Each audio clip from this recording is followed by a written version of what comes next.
না ভাই, এটা সত্যি অর্থে খুবই লজ্জাজনক ভাই। সিলেটের মাটিতে আমরা সবসময় আশা করি ভাই সিলেট জিততে ভাই, এটা হোম গ্রাউন্ডের একটা বিষয় আছে ভাই। আর মানে ক্যাপ্টেন্সি ভাই খুবই খারাপ হয়েছে ভাই আমার মতে ভাই। 206 রান টার্গেট দিয়া ভাই এই ম্যাচ আসলে টি-20 মাঠে হারার ঘটনা ভাই, এটা খুবই খারাপ হয়েছে। আর আচ্ছা, বোলিং দিন শেষে আপনি কি মাশরাফিকে মিস করছেন কিনা সিলেটের জার্সিতে? আমার মনে হয় ভাই মাশরাফির সত্যি অর্থে ভাই সিলেটবাসী মিস করে ভাই, কারণ মাশরাফি খেললে মনে করেন ভাই এক্সপিরিয়েন্স একটা ম্যাটার করে। বোলিং লাইন আপ এমনিতেই খুব খারাপ সিলেটে। আচ্ছা, আপনার মনে হয় কি মাশরাফি যদি সিলেটের জার্সিতে তাহলে বোলিং করতে পারতো, কারণ তার ফিটনেসের অবস্থা খুব খারাপ?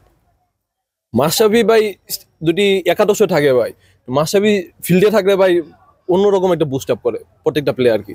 তো এমনি নর্মালি ভাই মাশরাফি থাকলে আমার মনে হয় ভাই সিলেট আসলে অন্য ইয়ার থেকে বেটার করবে। আচ্ছা, দিন শেষে আপনার চাওয়াটা কি? আমার চাওয়া হচ্ছে ভাই সবাই আসুক ভাই, স্টেডিয়ামে আসুক। আর আমার তো এই জায়গায় একটা পার্কিং হাউস আছে ভাই, সবাই সিলেটে সমর্থন করবে এবং আমার এখানে পার্কিং এখানে আসবে, বাইক টেক রাখার ব্যবস্থা আছে ভাই।